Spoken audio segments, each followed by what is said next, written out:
Por que o HSBC saiu do Brasil? Durante a década de 2000, era difícil caminhar pelas ruas das principais cidades brasileiras sem se deparar com uma agência do HSBC, distinta por suas cores prateada e vermelha, e a logo que remetia à importância de um banco com mais de um século de história. No entanto, passados alguns anos, quase que do dia para a noite, todas essas agências desapareceram. E o banco se tornou apenas uma lembrança na mente dos brasileiros e ex-correntistas.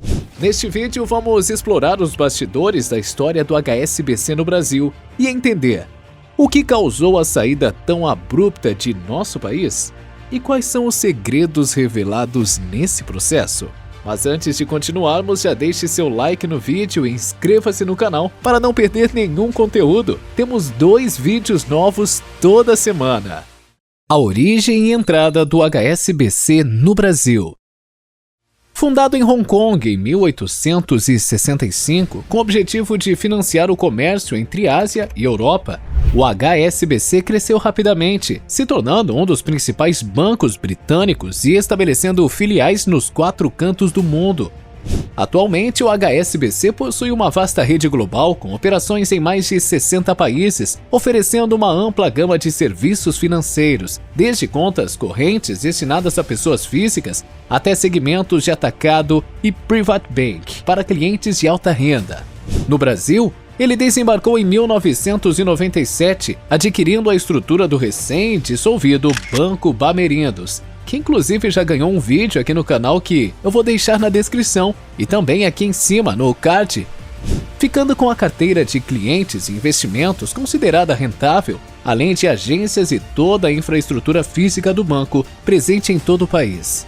Com isso, o HSBC estabeleceu o Banco HSBC Bamerindos S.A., que mais tarde, em 1999, foi renomeado para HSBC Bank Brasil S.A., com sua sede localizada no icônico Palácio Avenida, no centro de Curitiba.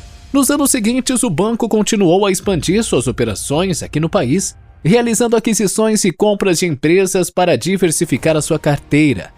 Em 2003, o banco adquiriu as operações brasileiras no Lloyds TSB, outro banco britânico que tentava entrar no país sem sucesso até aquele momento, o que incluía uma pequena rede de varejo, operações corporativas e também de atacado. No mesmo ano, o HSBC também adquiriu o Grupo Losango, voltado para financiamento ao consumo. Com uma transação de aproximadamente 815 milhões de reais, a compra do Losango foi um ótimo negócio para os ingleses que adicionaram 2,7 bilhões de dólares em seu portfólio de ativos aqui no país.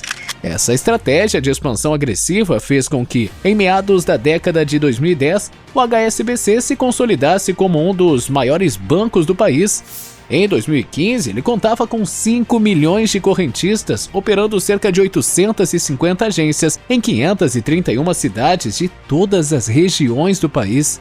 Seus ativos somavam mais de 168 bilhões de reais, o que o tornava o 6º maior banco do país naquele momento. Mas nem mesmo todo esse tamanho e influência foram suficientes para impedir o baque que seria revelado naquele ano, colocando o HSBC em uma situação extremamente delicada que o obrigou a sair. Swiss Leaks. Em fevereiro de 2015, o mundo foi abalado pela revelação de um gigantesco esquema de evasão fiscal operado pelo banco através de sua subsidiária suíça, o HSBC Private Bank. O escândalo, conhecido como Swiss Leaks, foi resultado de uma investigação jornalística baseada em dados vazados pelo ex-analista de sistemas Hervé Falciani.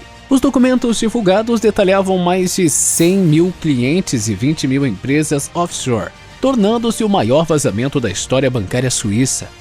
Hervé Falciani, o responsável por trás do Swiss Leaks, era o funcionário do HSBC em Genebra. Em 2008, ele começou a coletar dados de clientes do banco, revelando um esquema massivo de evasão fiscal.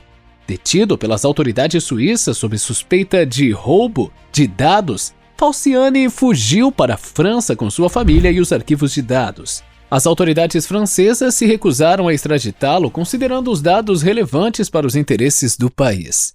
Os arquivos com mais de 100 gigas de informações foram meticulosamente analisados pelas autoridades fiscais francesas. Em 2010, começaram a notificar outros países sobre os dados, desencadeando uma série de investigações internacionais. O impacto do SwissLeaks foi sentido globalmente. Em abril de 2015, Arlette Hitt, herdeira da Nina Hitt, foi condenada por evasão fiscal com base nos arquivos vazados. Ela recebeu uma sentença de 3 anos de prisão, teve imóveis confiscados e foi multada em 1 milhão de euros. Outros 50 milionários e bilionários franceses enfrentaram processos semelhantes, com alguns fazendo acordos fora do tribunal. 5 dias antes da condenação de Hitt, o HSBC foi acusado na França de cumplicidade em ocultar fraude fiscal e venda ilegal através de sua filial suíça. Esse escândalo colocou o banco sob intensa vigilância e desencadeou investigações em vários países. A magnitude do SwissLeaks exigiu uma colaboração internacional sem precedentes. O jornal francês Le Monde convocou 154 jornalistas de 47 veículos de mídia para analisar os dados, incluindo The Guardian, CBS, Süddeutsche Zeitung e The Indian Express. O ICIJ coordenou esse esforço colaborativo que resultou na divulgação em detalhes sobre mais de 100 mil clientes do HSBC e suas contas bancárias na Suíça. Em março de 2015, o procurador financeiro francês recomendou que o HSBC Private Bank fosse levado a julgamento criminal por facilitar a evasão fiscal. Em novembro de 2017, o banco concordou em pagar 300 milhões de euros para evitar o julgamento na França. O primeiro acordo desse tipo no país sob um novo procedimento legal. O escândalo do SwissLeaks teve repercussões significativas para o HSBC em todo o mundo, manchando sua reputação e resultando em pesadas multas e sanções que obrigaram o banco a repensar suas estratégias globais, incluindo o Brasil. E falando do nosso país, os arquivos do banco indicam que correntistas brasileiros possuíam cerca de 7 bilhões de dólares entre 2006 e 2007 em contas do HSBC em Genebra. Esse montante estava distribuído em 6.606 contas e 8.667 clientes, muitos dos quais compartilhavam contas, fazendo com que o Brasil ocupasse a 9ª posição em termos de valor depositado no SwissLeaks e a 5ª em número de clientes. A Polícia Federal em uma nova frente de investigação no caso SwissLeaks para apurar a responsabilidade de ex-funcionários brasileiros do banco na abertura e manutenção de contas secretas na Suíça. O objetivo era identificar se eles participavam de crimes como evasão de divisas e lavagem de dinheiro, tornando-se uma das primeiras investigações do país a focar na responsabilidade de um banco nesses crimes. 3 anos após o escândalo vir à tona, a Polícia Federal investigava 660 brasileiros sob suspeita de manterem contas secretas no HSBC Private Bank em Genebra. A investigação, que incluía grandes empresários de setores como construção civil, indústria e finanças, também focava em 13 ex-funcionários do HSBC no Brasil suspeitos de auxiliar na abertura das contas e na prática de crimes financeiros, totalizando 673 investigados. A saída e retorno do HSBC ao Brasil. O banco britânico HSBC anunciou hoje que vai encerrar suas operações no Brasil e na Turquia, como parte de um plano de reestruturação. Atingido pelo escândalo conhecido como SwissLeaks, o banco deve mandar embora 50 mil funcionários no mundo todo até o final de 2017. Em agosto de 2015, o banco anunciou a venda de suas operações aqui no país para o Banco Bradesco por 17,6 bilhões de reais. Essa decisão fazia parte de um plano de reestruturação global que incluía a demissão de 50 mil funcionários e a venda de atividades em países menos atrativos para a gestão do banco. A transação foi concluída em 1º de julho de 2016, marcando a saída do HSBC do mercado de varejo brasileiro. Com a aquisição, o Bradesco incorporou 851 novas agências, 5 milhões de novos clientes e 160 bilhões de reais em ativos, consolidando-se como um dos maiores bancos do Brasil, logo atrás de seu principal concorrente, o Itaú Unibanco. Stuart Gulliver, presidente do HSBC na época, destacou que a venda das operações no Brasil era uma etapa crucial para o plano de reestruturação do banco, permitindo que ele se concentrasse em mercados mais estratégicos. Mesmo após a venda, o HSBC continuou a operar no Brasil de forma limitada, atendendo clientes brasileiros em transações internacionais e operações de câmbio e derivativos vinculados a operações offshore. Este período de transição permitiu ao banco manter uma presença no país enquanto reavaliava sua estratégia de longo prazo. Como era esperado, o banco não podia sair de um dos maiores mercados emergentes do mundo. Em 2019, o HSBC anunciou seu retorno ao mercado brasileiro com um foco renovado. Desta vez, a instituição optou por concentrar suas operações no segmento de atacado, oferecendo serviços de empréstimos, banco de investimentos, tesouraria, comércio exterior e atendimento a multinacionais e grandes empresas. Alexandre Guião, presidente do HSBC no Brasil, afirmou que o objetivo era aproveitar a importância estratégica do país como um ponto de conectividade global para alavancar negócios.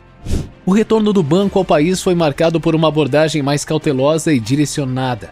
A instituição decidiu não restabelecer suas operações de varejo, que anteriormente contavam com 5 milhões de clientes no país.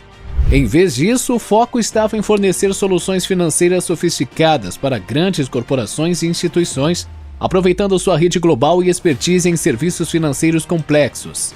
A decisão de retornar ao mercado brasileiro foi vista como um movimento estratégico importante para o HSBC, permitindo que o banco capitalizasse as oportunidades de crescimento em um dos mercados emergentes mais dinâmicos do mundo. Ao concentrar-se no segmento de atacado, o banco buscava diferenciar-se de outros bancos que competem no espaço de varejo, oferecendo serviços especializados que atendem às necessidades específicas de grandes empresas e investidores institucionais. E se você quiser saber mais sobre a história do banco que deu origem às operações do HSBC no Brasil, confira a história fascinante do Banco Bamerindos. O vídeo está aparecendo na sua tela agora.